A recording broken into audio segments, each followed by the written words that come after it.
السلام عليكم، اهلا ومرحبا بكم في مطبخ فاتي ام هدايه او فاتي كويزين ام هدايه.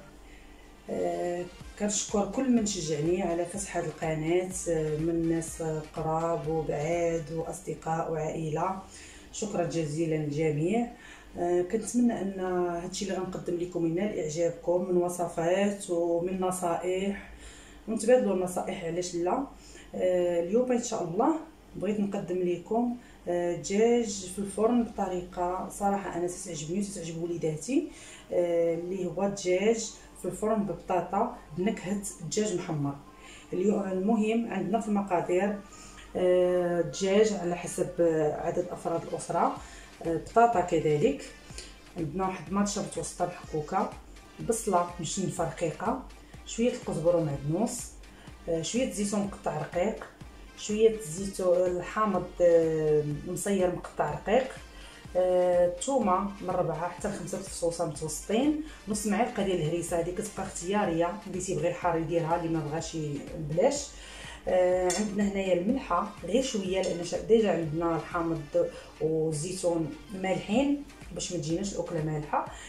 شويه قزبر حبوب، شويه التحميره او البابريكا، شويه الخرقوم معرق او الكركم، شويه سكينجبير، وفي الاخير شويه البزار.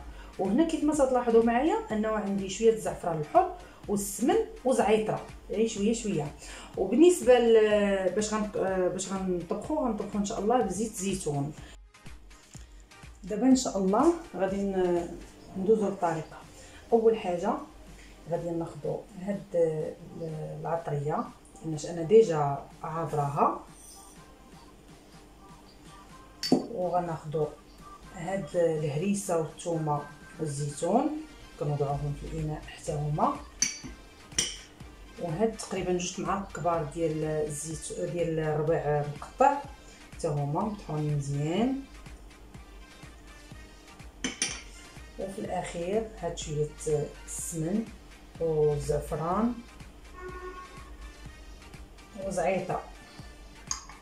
كنخلطوا هاد المكونات، كنزيدوا عليهم تقريبا جهد 4 كاس تاع زيت العود، تقريبا 3 حتى 4 المعالق ديال زيت العود، هذا باش غنشرملو الدجاج.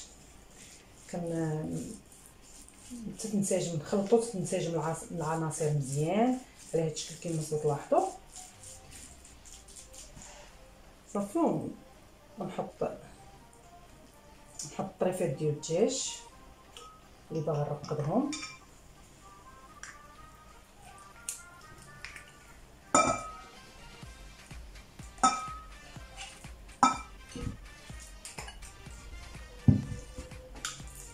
نخلط على هذا الشكل حتى ان الدجاج كله يشرب ليا هذيك المقادير اللي درت ليه.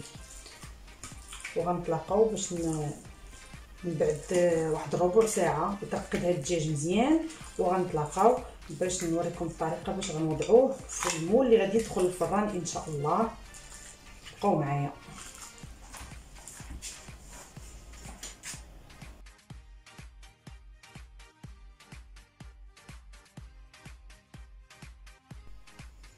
انا رجعت معكم باش نوريكم الطريقه كيفاش غنوضعوا البطاطا وهذيك لاصوص طوماط في سميتو. انتم كما كتلاحظوا ان الدجاج ها هو ترقد مزيان بعد مرور ربع ساعه، ويمكن لكم اللي ما عندهاش الوقت يمكن ليها اون فوا ترقدوا ديروه في المول. دابا ان شاء الله غادي ناخذ زيت العود ديال تقريبا واحد 2 معالق هكاك، نحاول نوزعهم على الطبق بهذا الشكل. وكناخذ هاد لاصوص طوماط حتى هي غنوزعها على هذا الشكل. هاد لاصوص طوماط اللي بغاها يديرها، اللي ما بغاهاش ممكن يستغنى عليها. هذه انا تنديرها على حساب باش تخلي لي شويه لاصوص على قبل الوليدات. تعرفوا ان الوليدات الصغار تيبغيو لاصوص، انا غنديرها في الجناب باش يمكن لكم تهزوها هكا.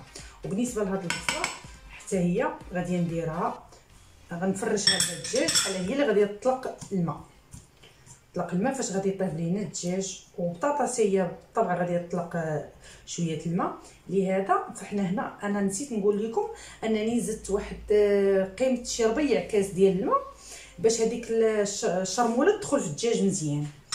دابا غادي نوزعو هكا في المول بهذا الشكل. كل وحده تقادو بالطريقه اللي بغات هي واللي كترتاح فيها. المهم نوزعو بطريقه متساويه في المول بهذا الشكل، وندير بحساب غنديرو هو الوسط وبطاطا غادي تجي في الجناب. بالنسبه لهاد الشرموله كيف ما كتلاحظوا اللي بقات عندنا، فانا غندير فيها بطاطا. وكنعتذر الا كانت جوده التصوير ما واضحاش ولا شي حاجه، راكم تعرفوا راني غير مبتدئه. ان شاء الله كنوعدكم بان الجوده ديال التصوير والمونتاج وهذا من بعد ان شاء الله يكون في احسن حله كيف ما تنقول.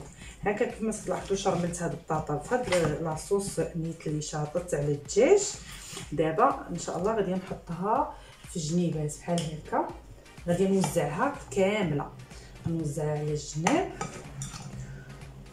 بحال هكا. فهي تتشرب حتى هي داك تتنزل الماء ديالها او ميم طون تشرب لاصوص اللي تيطيح من الدجاج وهذاك المياه ديال المطيشه وديال البصله.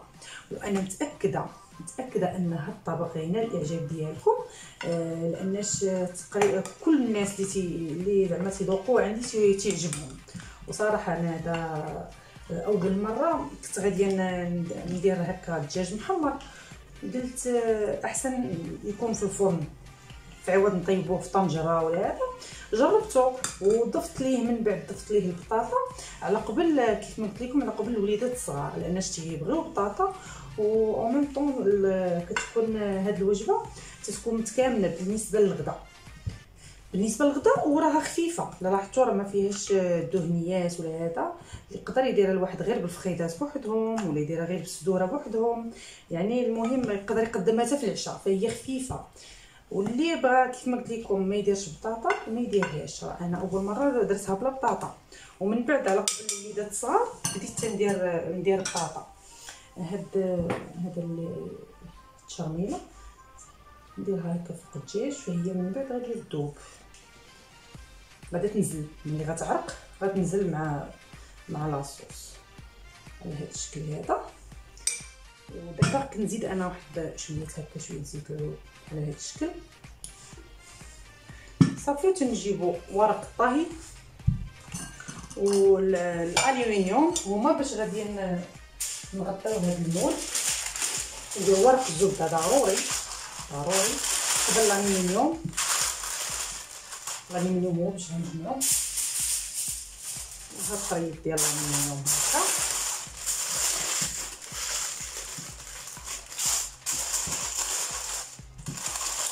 الكاغيط ما تخافوش منه، اذا كان الجوده ديالو مزيانه فهو ما تيتحرقش كيف الفرن ديال الغاز كيف الفرن ديال الضوء. انا دابا غنطيبها في الفرن ديال الضوء، ولكن راه كنطيبها في الفرن تاع الغاز. يعني اللي عندهم الفرن ديال الغاز ما يخافوش عليا، راه ممكن يطيبوا، راه الكاغيط ما تيتحرق ما والو. كما تلاحظوا معايا غادي هكا غطيته مزيان، ما غادي نثقب لا الومنيوم لا والو. غادي ندخلو للفران المده ديال 45 دقيقه تقريبا على درجه حراره 250. يكون الفرن ديجا سخون قبل، وغندخلو غنخليه تقريبا شي 45 دقيقه. غادي ممكن تحليه ديري شي عود هكا ديال الشوا باش تقلبي الدجاج. الا كان طاب وهذاك صافي غتعري عليه، غتخليه العافيه غير من الفوق باش يتحمر. كيف ما كتشوفوا ها هو الطبق بعد ما وجدته. انا رفقته غير بشليضه عاديه ديال الخيار ومطيشه والخس وخبيز ديال القمح الكامل وسيتروناد ديال الحامض. ان شاء الله غادي ندرجو لكم في القناه. كنتمنى ان الوصفه ديال اليوم تنال اعجابكم، وشكرا على المشاهده. واللي بقى ما دارش ليا ابوني ديرها، واللي عجبها الفيديو دير ليه جيم. وشكرا للجميع ونهاركم مبروك بالصحه والراحه.